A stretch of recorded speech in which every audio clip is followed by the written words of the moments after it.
오늘은 내 신앙의 무게중심이라는 제목으로 하나님 말씀 함께 나누도록 하겠습니다. 요한복음 28번째 시간입니다. 오늘 이 본문을 보기 전에 앞서 나왔던 큰 기적, 표적이 있었어요. 그게 바로 오병이어의 기적입니다. 사람들은 오병이어의 기적 이후에 예수님을 더 많이 따르기 시작했어요. 예수님이 그냥 기적만을 일으키는 사람, 또 하나님 같은 예언자, 선지자, 또 누구는 또 하나님의 아들처럼 여겼는데 질병을 고쳐주시고 여러 가지 문제를 해결해 주실 것뿐만 아니라 이제는 우리의 먹는 것까지 해결해 주시는 분이라는 것 때문에 많은 사람들이 예수님을 더 많이 찾기 시작했다라는 겁니다. 예전에 같은 경우는 질병에 걸린 사람들만 따라다녔다면 이제는 모든 사람들이 다 따라다닐 수 있는 범위가 확대돼 버린 거예요. 그래서 예수님을 막 찾아내는 장면입니다. 오늘 읽으신 본문도 마찬가지예요. 제자들이 예수님이 먼저 가셨고 제자들이 따라갔고 또 그런 모든 상황을 추적해서 보니 예수님이 어디 계시나 이렇게 찾다가 예수님을 만나게 되는 장면이에요.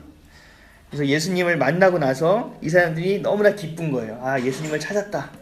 예수님 가운데 우리가 거할 수 있겠구나. 그래서 그 기쁨 가운데 묻는 장면입니다. 25절은 이렇게 얘기합니다. 바다 건너편에 만나 라삐여 언제 여기 오셨나이까 하니, 그냥 문맥을 보면 그냥 좀 건조한 느낌이 들지만 실제적으로 이 상황을 우리가 유추해 보면 되게 기쁜 거예요. 막 찾고 헤매고 사람들을 수소문 하다가 드디어 만난 거잖아요. 그래서 기쁨을 가지고 예수님을 대하는 거예요. 예수님 어디 계셨어요? 그리고 앙탈을 부리는 겁니다. 예수님 몰랐는데 좀 얘기나 좀 하시지. 이렇게 얘기하는 거예요. 그런데 예수님을 만나자마자 이들의 이 반가움이 넘치고 기쁨이 넘치는 이 눈빛 가운데 예수님은 책망을 하십니다. 그래 나를 찾았냐? 라고 얘기하신 것도 아니고, 너희가 나를 찾는 이유가 무엇이냐? 얘기한 것도 아니고, 배고프냐? 이것도 아니었어요. 예수님은 너무나 진지하고 너무나 또렷한 눈빛으로 말씀하십니다. 26절이에요. 다 같이 한번 읽어보겠습니다. 26절이요. 시작. 예수께서 대답하여 이르시되 내가 진실로 진실로 너희에게 이르노니 너희가 나를 찾는 것은 표적을 본 까닭이 아니라 떡을 먹고 배부른 까닭이로다. 아멘. 너희가 나를 찾는 이유는 표적을 보고 나를 찾는 것이 아니라 너희들이 배부르고 삶의 문제가 해결되기 때문에 나를 찾는 거 아니냐? 라고 정색을 하고 물으시는 거예요.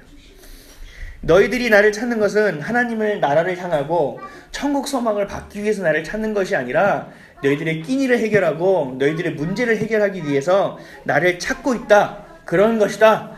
라고 그들의 마음의 중심에 있는 걸 후벼파서 확 꺼내주시는 거예요.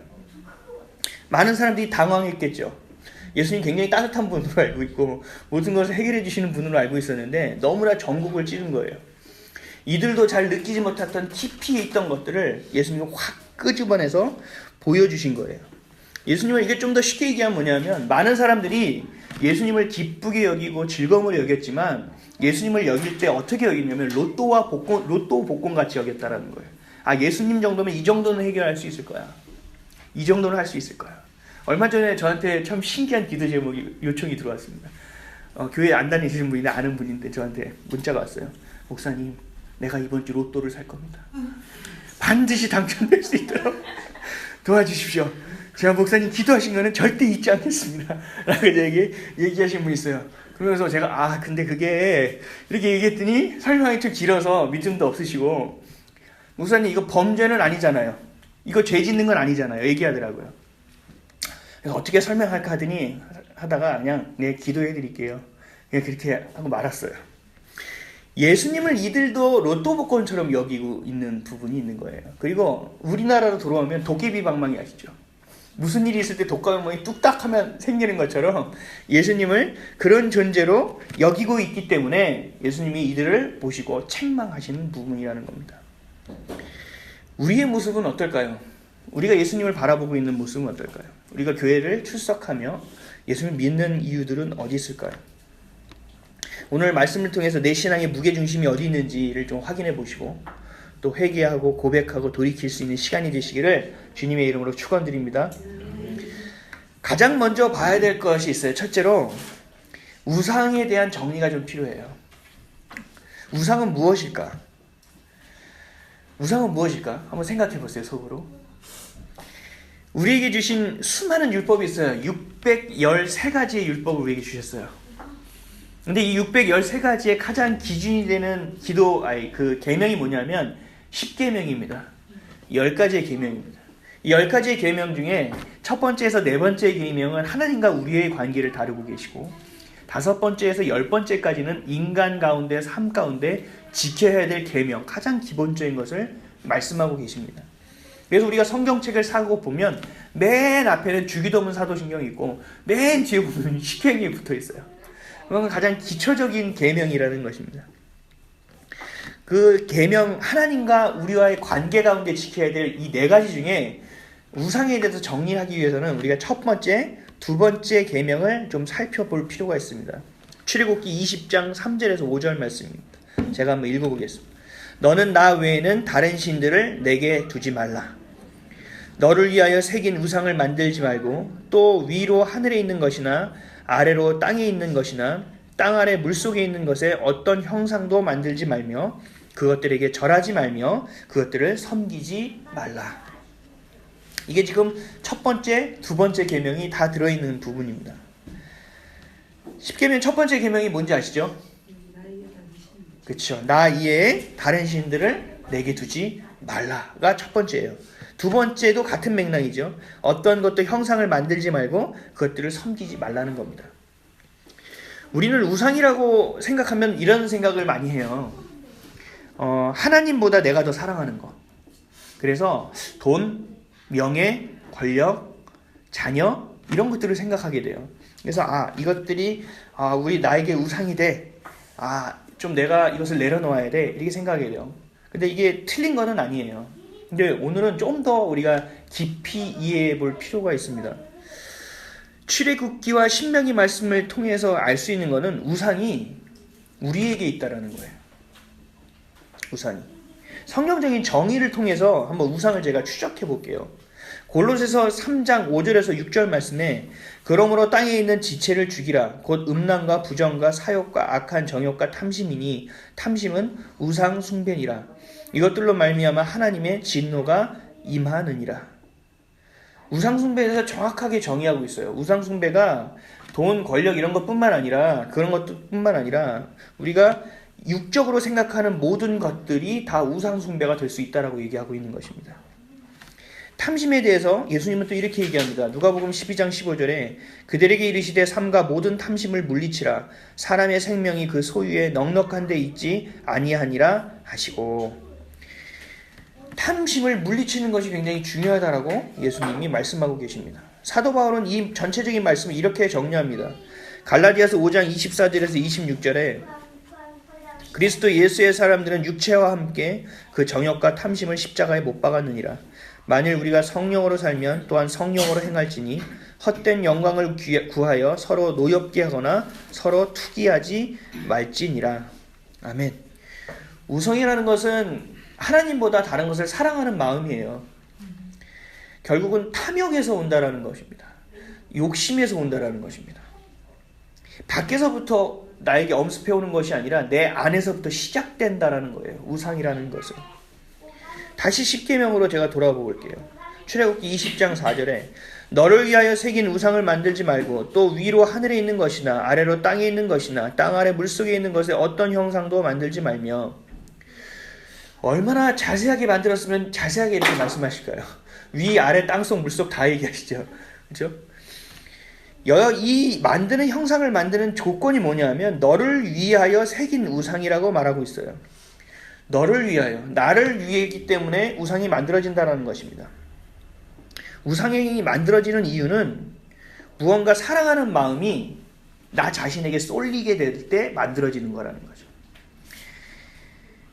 내 자신에게 쏠리게 될 때 늘 드러나고 나타나는 현상은 바로 우상 숭배와 같은 현상이라는 거예요. 그래서 나를 위해서 우상을 만들게 된다는 겁니다. 신명기 5장 8절에도 똑같은 말씀이에요. 너는 자기를 위하여 새긴 우상을 만들지 말고 위로 하늘에 있는 것이나 아래로 땅에 있는 것이나 땅 및 물속에 있는 것에 어떤 형상도 만들지 말며. 아까 전에는 너를 위하여고 이번에는 자기를 위하여입니다. 결국은 나를 위해서, 나 자신을 위하여, 자기를 위해서 만든 것은 다 우상이라고 말씀하고 있는 것입니다. 하늘에 있는 거나 땅에 있는 거나 땅 아래 물속에 있는 거나 어떤 형상으로 만들든지 우상을 만드는 목적은 결국은 나를 위해서 만드는 것이라는 겁니다.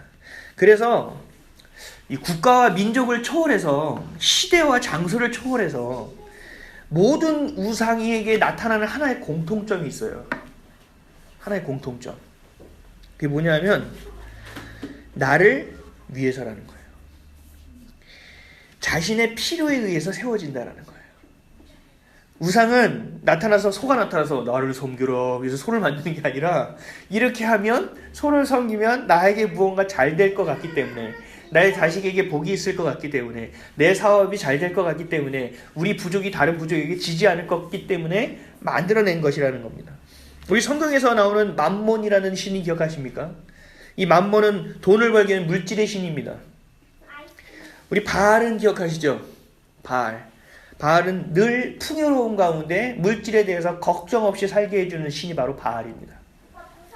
아세라 신도 기억하십니까? 아세라는 뭐냐면 출산의 신이에요. 예, 늘 모든 것을 끊임없이 생명이 이어져 갈 수 있게 해주는 신이에요. 맘몬과 바알과 아세라 신들을 계속적으로 세워오고 또 섬겨왔던 이유 중에 뭐냐면 내가 풍요롭게 살기를 원하기 때문에, 내가 넉넉하게 살기를 원하기 때문에, 내가 자식을 낳아서 이 가문과 부족이 이어가기를 원했기 때문에 이러한 신들을 만들어냈다라는 것입니다. 결국은 이 신은 우리의 뜻에 의해서 만들어진 신이고 우리의 뜻을 세워주는 신이 바로 우상이라는 거예요. 내가 원하고자 하는 것이 투영되어져서 만들어진 게 바로 우상이라는 겁니다. 우상의 모습만 다를 뿐이지 우상에게 투영되어 있는 것은 다 우리의 욕심과 우리의 탐욕과 우리가 기준이 되는 것이 세워져 있고 심겨져 있고 드리워져 있는 것이 바로 우상이라는 거예요. 오늘 본문처럼 이스라엘 민족이 예수님을 힘겹게 찾고 있는 이유가 무엇입니까? 예수님을 찾고자 하는 이유. 오병이어의 기적을 일으키신 예수님을 만나고자 하는 이유가 과연 뭘까? 이들은 왜 예수님을 찾아 나섰을까? 결국은 먹고 사는 가장 우리의 삶 가운데 가까운 문제를 해결받기 위한다라는 거예요. 또 많은 사람들이 속국으로 전락한 하나님의 나라, 이 이스라엘을 회복시킬 수 있는 분이 바로 예수님이라고 믿었기 때문에 또 쫓아다녔다는 것입니다. 또 쫓아다니는 사람들이 있어요. 이렇게 나라가 세워지면 그 나라에서 장관 자리 하나 해보고 현령 자리 하나 맡아보려고 예수님을 쫓아다니는 사람도 참으로 많이 있다는 것입니다. 결국 이들에게 예수님은 그리스도가 아니라는 거죠. 그들에게 예수님은 수많은 우상 중에 하나일 뿐이라는 겁니다. 그래서 예수님은 이들을 책망하신 거예요. 구세주가 아니라 내가 원하는 것의 욕심, 내가 이루고자 하는 것들을 이룰 수 있는 분이 예수님이라고 생각했기 때문에 예수님을 찾았다라는 것입니다. 그래서 예수님이 말씀하신 거죠. 꾸짖은 것이란다. 예수께서 대답하여 이르시되 내가 진실로 진실로 너에게 이르노니 너희가 나를 찾는 것은 표적을 본 까닭이 아니요 떡을 먹고 배부른 까닭이로다. 여러분이 예수를 믿는 이유가 무엇인지를 한번 생각해 보셔야 돼요. 제가 많은 분들을 상담할 때 가장 처음에 물어보는 게 하나 있어요. 예수님을 왜 믿으세요? 그러면 굉장히 당황하십니다. 한 번도 생각해 보지 않았는데요. 그리고 당황해서 어쩔 줄 몰라요. 그럼 제가 좀 더 쉽게 얘기할게요. 교회는 왜 다니세요? 그러면서 어떻게 얘기해야 될지를 모르시더라고요. 여러분들이 예수를 믿고 교회를 다니고 예수님을 따르고 그 주신 말씀을 가지고 살아가고자 하는 이유가 무엇인지에 대해서 생각해 봐야 됩니다. 우리에게 하나님이 정말 하나님이십니까? 하나님이 우리에게 혹시 우상이 되지는 않습니까? 예수님이 우리에게 진정한 그리스도가 되십니까? 아니면 예수님이 수많은 신들 중에 한 명일 뿐입니까? 우리의 뜻을 이루어주실 분입니까? 아니면 우리가 그 뜻을 향해 가야 되는 삶입니까? 너무나 쉬운 문제임에도 불구하고 우리가 현실에 부딪힐 때는 자꾸 우리가 헛갈리고 다른 길을 선택하게 된다는 것이 큰 문제입니다. 그래서 어떤 상황 가운데서도 우리 삶에 예수가 그리스도가 되는 삶을 살아가시는 저와 여러분 되시기를 주의 이름으로 축원드립니다. 아멘. 둘째로 참된 기독교의 본질은요, 복 받는 데 있지 않습니다. 참된 기독교의 본질은 하나님의 영광을 바라보는 데 있습니다. 우리 아버지 되시는 하나님, 우리의 전부가 되시는 하나님, 그분의 기쁨이 되는 것을 원하는 것이 우리의 삶이라는 거예요. 하나님의 영광만을 향해 살아가는 것이 하나님의 자녀된 삶이라는 것입니다. 무언가를 이루어가는 것이 중요한 것이 아니라 무언가를 만들어내고 그 안에서 우리가 누리고 살아가는 것이 중요한 것이 아니라 하나님의 뜻에 철저히 순종하고 그것에 만족하고 그 발걸음을 함께하며 친밀한 가운데 살아가는 것이 우리의 삶의 가장 중요한 요소라는 것입니다. 나를 향한 사랑, 욕심, 탐욕이 아닌 하나님을 향하는 것이 바로 기독교의 본질이라는 거예요.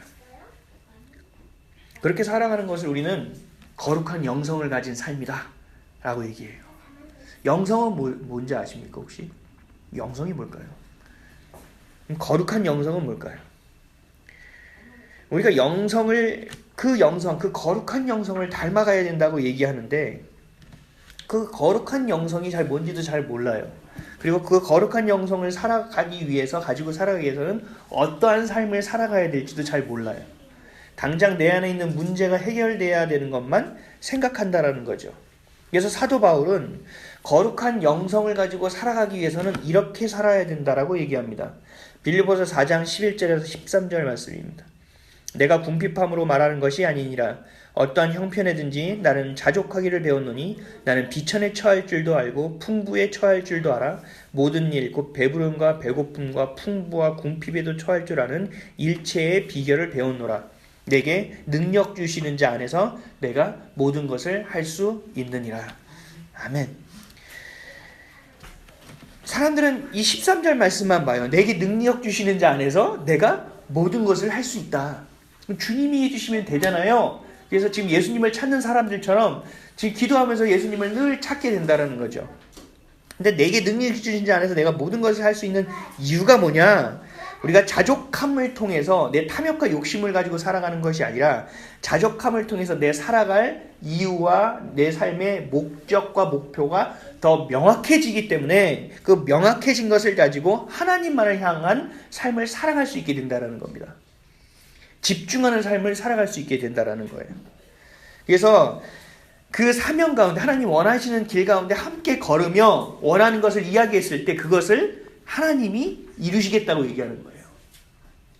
나 혼자 땡깡 부리고 이것저것 다 하는데 하나님이 능력 주신 자에서 모든 것을 주는 게 아니라 하나님과 함께 동행하며 하나님과 함께 삶을 살아가며 하나님이 원하시는 꿈을 우리가 함께 꾸어가는 삶을 살아갈 때 하나님이 능력을 주시는 것이고 그 능력을 주시기 때문에 내가 모든 것을 할 수 있다고 얘기하고 있다는 것입니다.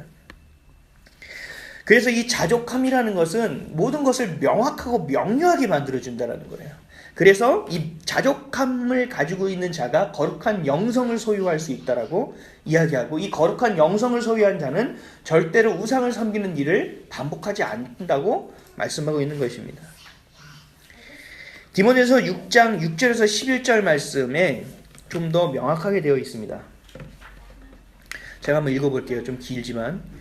그러나 자족하는 마음이 있으면 경건은 큰 이익이 되느니라. 우리가 세상에 아무것도 가지고 온 것이 없음에 또한 아무것도 가지고 가지 못하리니 우리가 먹을 것과 입을 것이 있은즉 족한 줄로 알 것이니라. 부하려 하는 자들은 시험과 올무와 여러 가지 어리석고 해로운 욕심에 떨어지나니 곧 사람으로 파멸과 멸망에 빠지게 하는 것이라. 돈을 사랑함이 일만 악의 뿌리가 되나니 이것을 탐내는 자들은 미혹을 받아 믿음에서 떠나 많은 근심으로써 자기를 찔렀도다. 오직 너 하나님의 사람아 이것들을 피하고 의와 경건과 믿음과 사랑과 인내와 온유를 따르며. 아멘. 자족하는 마음이 있으면 경건할 수 있게 되고 이 경건할 수 있으면 하나님이 예비하신 이 수많은 유익을 구하고 얻을 수 있게 된다라고 얘기하는 거예요. 이 자족하는 것이 굉장히 큰 능력이 된다는 이야기죠. 우리의 마음이 투영되는 탐욕, 욕심으로 인해 이 우상을 만들고 그 우상을 향해서 우리가 빌고 향하고 살아가게 되는 이유는 하나님을 보지 않고 우리의 인생만을 바라보기 때문이라는 것입니다. 우리 인생을 보고 자족하는 사람들이 몇 명이나 될까요? 나 요만큼 벌고 요 정도면 충분하지 이러고 살아가는 사람 많지 않아요. 지금도 제가 기도하는 것 중에 하나가 제 사례비를 가지고 기도를 좀 하거든요. 사례비 하나 요만큼만 주시면 제가 더 이상 욕심 부리지 않겠습니다 하는 게 있어요. 제 나름대로 이제 성경적 근거를 가지고 기도하는 거야. 내가 여기까지 주시면 내가 자족하겠다. 근데 그 자족의 기준이 많은 사람들이 봤을 때 할 수 있는 기준이라는 거죠. 내 탐욕과 내 욕심을 가지고 가는 것이 아니라 하나님의 능력으로 살아가는 것을 저는 가장 큰 포인트로 잡고 있다는 거예요. 여러분들의 삶도 그렇게 돼야 됩니다. 내가 돈을 많이 번다고 행복해지는 게 아니에요. 내가 월 1,000만 원을 번다고 내가 외로운 것이 사라지는 것도 아니에요. 내가 행복하게 사는 것도 아니라는 거죠. 그럼 사람들에게 얘기하면 이렇게 얘기해요. 1,000만 원이나 써보면 내가 그 다음부터 내가 생각해볼게. 여기서 사람들이 경건의 유익을 잃어버리는 것입니다. 무언가 내가 해보겠다고 하고 내가 맛을 봐야 되겠다고 하는 것인데 그 맛을 봐야 될 포인트와 방향이 완전히 잘못된 거죠. 천국의 맛을 봐야 됩니다. 하나님이 주신 소망의 맛을 봐야 됩니다. 말씀이 우리의 혀에 닿을 때 우리의 갈증이 해결되는 것을 맛보아야 합니다. 그래야만 우리가 하나님 주시는 기쁨을 향해 가지 세상의 기쁨을 향해 가지 않게 된다는 거예요. 왜 그러냐? 이 땅의 것을 자꾸 바라보기 때문에 그래요. 하늘을 자꾸 바라봐야 돼요. 하나님을 바라봐야 돼요. 왜냐하면 우리의 소망은 이 땅에 있는 것이 아닙니다. 우리의 소망은 하늘에 있는 것이 되어야 된다는 거예요. 그래서 땅에 쌓지 말고 하늘에 쌓으라고 하잖아요. 그렇죠? 다른 사람들 이야기하지 말아라. 하나님만 알고 계셔야 하늘에 쌓인다라고 얘기하는 분들이 많지 않습니까? 하나님의 말씀도 그래요. 여기에 쌓으면 뭐 할 것이냐. 너 쌓으면 내가 내일 데려가면 뭐 어떡할 건데. 하나님 얘기하고 계시잖아요. 우리의 소망은 하늘에 있다라는 것입니다. 예수님의 수제자였던 사도 베드로가 위대한 고백을 했어요. 예수님한테. 위대한 고백이라면 딱 생각나는 것들이 있으실 거예요. 주는 그리스도시요 살아계신 하나님의 아들이시니이다. 예수님이 그걸 듣고 너무 행복하셨어요. 세상에. 그러면서도 얘기하셨어요. 그걸 네가 아는 건데 가는 것도 네가 아는 게 아니야. 하나님이 가르쳐 주시면 알 수 있는 게 아니거든. 그러면서 칭찬해 주셨어요. 거기뿐만 아니라 내가 네 이름 위에 내가 교회를 세울 것이고 그리고 내가 천국 열쇠를 너에게 줄 거야. 마스터키를 너에게 줄 거고 네가 기도하는 거는 다 이루어지게 할 거야. 기도만 해. 베드로에게 엄청난 축복을 하나님 부어주셨단 말이죠. 근데 이 베드로가 엄청난 축복을 받고 난 다음에 예수님 바로 얘기하셨어요. 근데 내가 죽을 거야. 내가 너희들을 위해서 십자가에서 고난을 받고 죽을 거야. 그리고 사흘 만에 다시 살아날 거야. 그랬더니 갑자기 베드로가 화를 내면서 예수님 멱살을 잡고 끌어내기 시작하는 거예요. 예수님 뭐 하는 거예요 지금? 절대 그럴 수 없어. 예수님이 그렇게 된다고? 내가 그걸 두고 볼 것 같아? 그런 마음을 버려! 그래서 예수님을 막 꾸짖으면서 예수님을 흔들어냈다라는 거죠. 그리고 나서 예수님의 칭찬을 받기가 무섭게 예수님에게 가장 큰 꾸지람을 들어요. 이 사탄아 뒤로 물러가라. 가장 큰 꾸지람을 받게 됩니다. 책망을 듣습니다. 왜 베드로는 이 어마어마한 칭찬과 축복을 받고 나서 왜 또 가장 어마어마한 꾸지람을 받을 수밖에 없게 됐을까? 베드로의 성격 때문일까? 물론 그럴 수 있습니다. 그럼 예수님을 끝까지 섬기겠다고 얘기했는데 왜 예수님을 3번이나 부인할 수밖에 없었을까? 베드로는 너무나 그 상황이 무서워서 그 상황 현실에 닥치면 다 그렇게 될걸? 다 이렇게 얘기하죠. 그런데 이 성경적인 오늘의 관점과 같이 살펴봤을 때 베드로에게는 영광받는 그리스도에 대한 고백은 넘쳐났어요. 영광에 대한 그리스도에 대한 고백은. 그러나 고난받는 그리스도에 대한 인식이 전혀 없었다는 겁니다. 더 쉽게 얘기해서 하나님이 주시는 다시 삶의 부활에 대해서는 굉장히 크게 느끼고 있었지만 십자가의 죽음은 내가 경험하고 싶지 않다고 내려놨다는 거예요. 그렇기 때문에 밸런스 있게 하나님의 말씀을 온전히 깨닫고 알고 가지 못했다는 거예요. 많은 사람들이 그래요. 십자가의 길은 난 걷고 싶지 않다고 그래요. 그리고 하나님이 주시는 영광은 취하겠다고 합니다. 이런 사람이 바로 베드로와 같은 고백을 하는 사람이에요. 하나님 이 어마어마한 일을 하셨죠. 하나님 이렇게 사랑을 주셨죠. 이런 사랑 가운데 내가 살아가길 원합니다. 그래? 좋아. 그러면 네가 내려놓고 나와 같이 십자가를 지고 가자. 네? 십자가를요? 아직 준비가 안 됐는데요? 아니 그 예수님이 해주시는 일은 아닌가요? 꼭 제가 해야 하나요? 하고 우리는 묻는다는 거죠. 그래서 부자 청년이 예수님을 찾아왔잖아요. 내가 금식도 하고 내가 예물도 잘 드리고 하나님을 섬기기도 하고 다 하는데 뭐가 부족한 것 같아요. 나 어떻게 하면 진짜 구원을 받을 수 있죠? 그랬더니 예수님이 그러잖아요. 모든 것을 버려두고 나를 따르라. 그때 청년이 깜짝 놀랐죠. 아, 이거 아닌 것 같은데. 그러고 나서 예수님을 따르는 것을 포기하고 우울해하며 다른 길을 찾아갔다고 얘기합니다. 하나님을 영광이 제일 중요하다고 얘기하는데 하나님의 영광을 위해서 나는 조금도 손해보지 않으려고 해요. 하나님의 영광을 위해서는. 하나님은 우리를 위해서 모든 것을 버리고 다 내어주셨는데 우리는 하나님을 위해서 뭔가 하려면 하고 생각하고 계산하고 뜸들이고 미루기 시작한다는 거죠. 이게 우리의 모습이라는 겁니다. 헌신하려고 하지도 않는다는 거예요. 왜냐하면 내 삶의 중심이 먼저 있는데 여기까지인데 내가 하는 생각이. 근데 내가 여기서 한 발자국 더 가야 된다고? 왜? 내 기준이 명확하게 있기 때문에. 하나님한테 묻지도 않아. 하나님한테 하나님 내가 한 발자국 더 갈까요? 하나님 내가 이렇게 했으면 좋겠습니다. 묻지도 않아. 내 기준이 너무나 명확하기 때문에 여기서 벌어지는 일 외에 나는 상관없는 일이야. 이렇게 돼버리는 신앙인들이 너무나 많다라는 겁니다. 그래서 성경 말씀, 하나님의 말씀, 또 교회 생활, 신앙 생활, 하나님과의 관계, 하는 내가 기도하는 모든 내용도 전부 다 내 기준 중심으로 가버리는 거예요. 하나님 중심이 사라져버려요. 내 마음과 내 상태와 내 상황에 따라서 하나님의 말씀의 해석이 다 달라진다는 겁니다. 그래서 그 안에서 내가 원하는 내 기분에 따라서 취사 선택하는 게 요즘은 하나님의 말씀이 되어버렸어요. 하나님 신앙이 되어버렸다는 것입니다.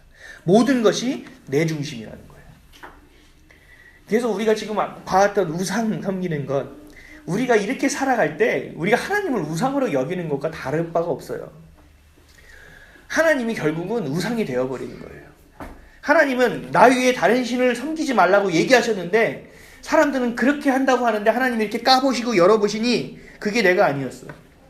완전 대반전이죠. 반전도 이런 반전이 있을 수가 없습니다. 모든 것이 우리의 중심이기 때문에 굉장히 큰 문제예요. 우리의 삶의 무게중심이 어디 있느냐. 이것을 자꾸 보셔야 됩니다. 제가 어느 날 찬양 예배를 찾아갔어요. 청년 시절에. 너무 갈급했고요. 어떤 것도 채워지지가 않는 거예요. 그래서 하나님의 품 안에 있는 것을 느끼고 싶었어요. 그래서 찬양 예배를 제가 찾아갔는데 몸이 너무 안 좋았거든요. 몸살에다가 목은 잔뜩 부어가지고 말도 잘 안 나오고 그리고 비까지 내렸어요. 완전 최악의 상황 가운데 갈까 말까 고민하다가 아무래도 가야 될 것 같아요. 그래서 찬양 예배를 찾아갔어요. 버스를 갈아타고 그 비를 맞으면서 찬양 예배를 찾아가서 제가 이런 기도를 했던 기억이 납니다. 찬양 예배에 가서 찬양을 해야 되는데 목이 아프니까 소리가 안 나오는 거예요. 너무 아파가지고 막 아파서 눈물이 날 정도였어요. 그래서 이렇게 기도했어요. 난 눈물을 흘리면서 하나님 내가 찬양하고 싶다고. 내가 하나님을 목청껏 찬양하고 싶고 하나님을 경배하고 싶고 하나님을 만나고 싶다고. 근데 내가 목이 너무 아픈데 어떡하겠냐. 다른 사람 같으면 다른 때 같으면 이렇게 얘기했죠. 좀 이해해 주세요. 오늘 마음으로 열심히 찬양하겠습니다 라고 얘기했을 텐데 제가 그때 너무 갈급했나 봐요. 하나님 내가 마음뿐 아니라 이 내가 목소리로 주님을 찬양하고 싶어요. 근데 목이 너무 아파요. 오늘 내 목이 아픈데 이 목이 좀 다치더라도 내가 찬양하고 싶어요. 내 목을 좀 만져주시면 안 돼요? 그래서 내 목소리 좀 나오게 해주시면 안 돼요? 하고 제가 기도했던 기억이 납니다. 내가 아파도 주님을 향해서 찬양하는 이것을 내가 놓치고 싶지 않다라고 고백한 거예요. 하나님께 제발 목소리 좀 나오게 해주세요. 제발 목소리 좀 나오게 해주세요. 다들 막 찬양하고 막 할렐루야 막 이러고 기도하는데 저는 옆에서 목소리 좀 나오게 해주세요.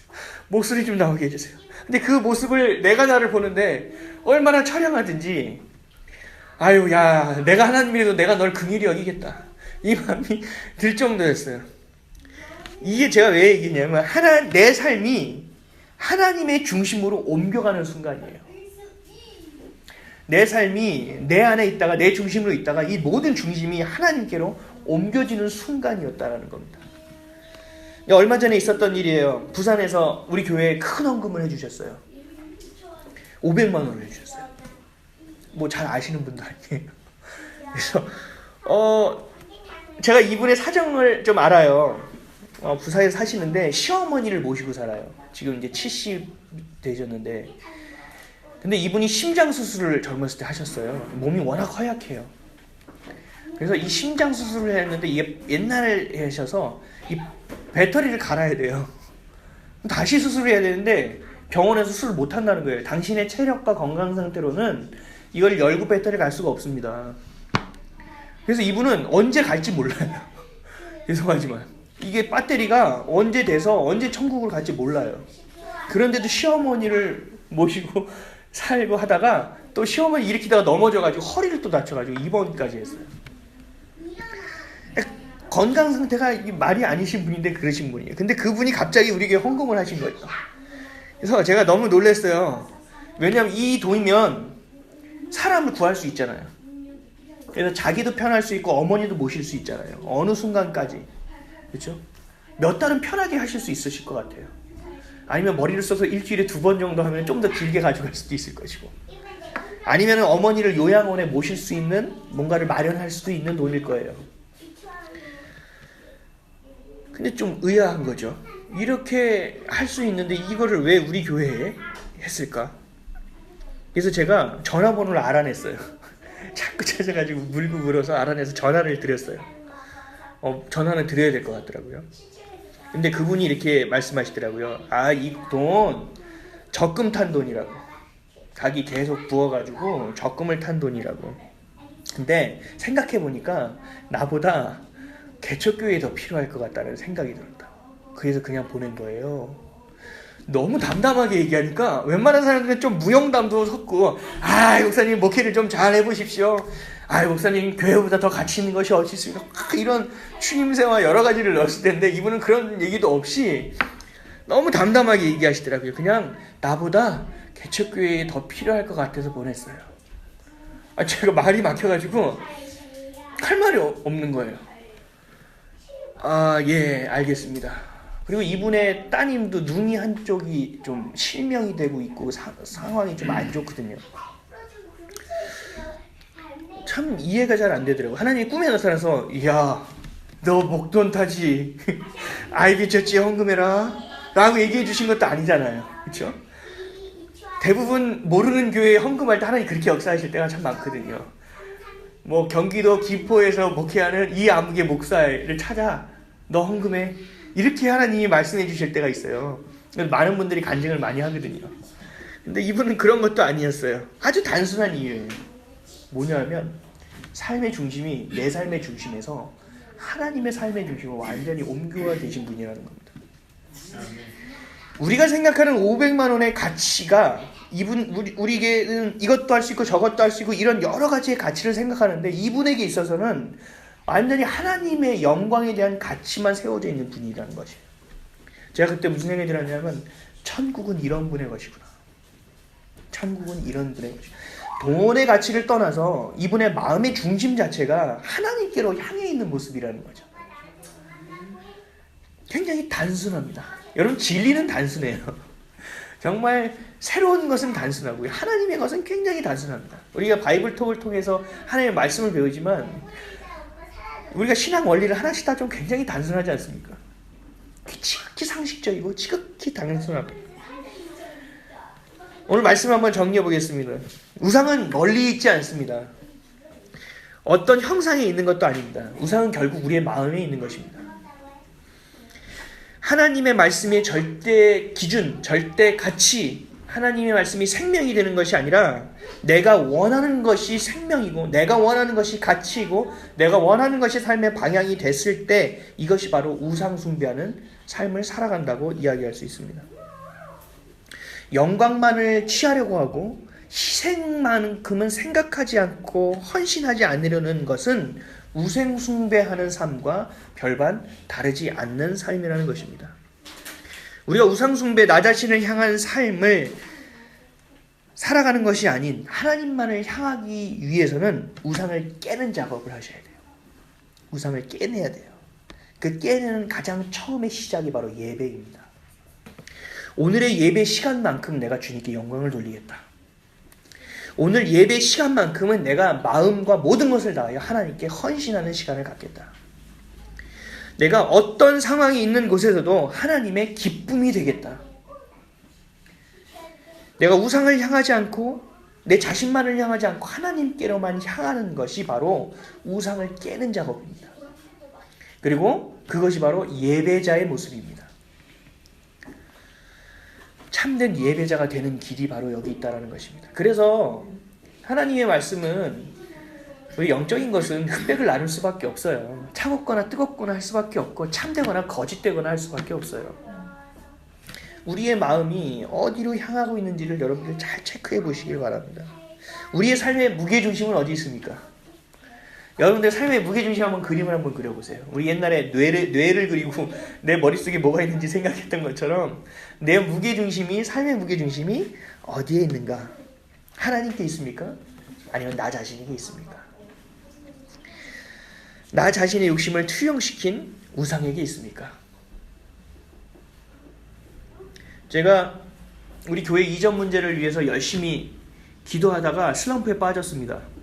슬럼프에 빠진 게 기도하지 않게 된 것이 아니라 모든 것이 하나님의 응답이고 이것이 다 맞고 때와 타이밍과 뜻이 다 맞는데 왜 하나님이 이루어 주시지 않을까에 대한 것 때문에 힘들었어요. 그래서 그걸 가지고 한 3주 동안 좀 하나님한테 막 따지기도 하고 다시 한번 체크해보기도 하고 노트에 또 그림 도시까지 그려보기도 하고 분명한데 이러면서 다시 해보기도 하고 여러 가지를 다 따져보게 되는데 답이 안 나오니까 너무 답답한 거예요. 분명한데 하나님 응답 주신 게 분명한데 왜 안 될까? 왜 아닐까? 그러다가 제가 응답 받았던 그 자리에 가서 다시 기도하면서 내려놓는 기도를 했습니다. 하나님 나 내려놓을게요. 왜 내려놨을까요 제가? 하나님이 교회를 세우신 건 하나님의 뜻이에요. 교회는 예수 그리스도가 머리 된 하나님의 것이에요. 피로 세우신 곳이에요. 그래서 교회를 세우는 것은 굉장히 중요한 일입니다. 그리고 교회, 여러분들의 각자가 교회가 되는 것도 소중한 일입니다. 가장 가치 있는 일일 수 있습니다.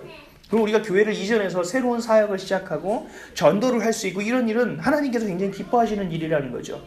근데 이 기뻐하시는 일과 하나님이 하시는 일인데 이 일이 하나님보다 우선이 된 거죠. 하나님보다 이전하는 문제가 더 큰 겁니다. 제 뇌 속에. 하나님을 내가 섬기고 사랑하고 기뻐하는 일보다 이전을 해야 되고 전도해야 되고 이런 일이 더 커져 버리는 거예요. 하나님이 우선이 되지 않는 것은 가치가 없는 것입니다.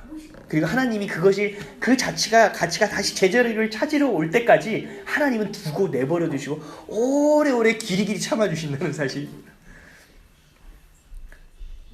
그리고 그 내려놓고 며칠 안 돼서 결정하게 된 겁니다. 사랑하는 성도 여러분, 우리의 마음의 깊은 것까지 보실 수 있는 유일한 분이 계세요. 하나님이세요. 우리가 손바닥으로 하늘을 가려라, 해를 가려라고 얘기하죠. 우리를 한번 살펴보세요.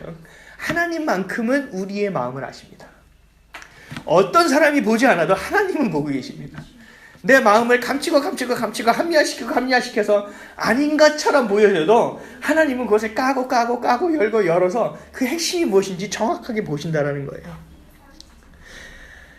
하나님께 있습니까? 여러분 자신에게 있습니까? 한 주간 여러분들의 마음의 중심을 살펴보시기를 주님의 이름으로 축원드립니다. 한 주간 주님을 향한 기쁨으로 하나님의 영광을 구하는 삶만으로 살아가시는 저와 여러분 되시기를 예수 그리스도의 이름으로 축원드립니다. 기도하겠습니다.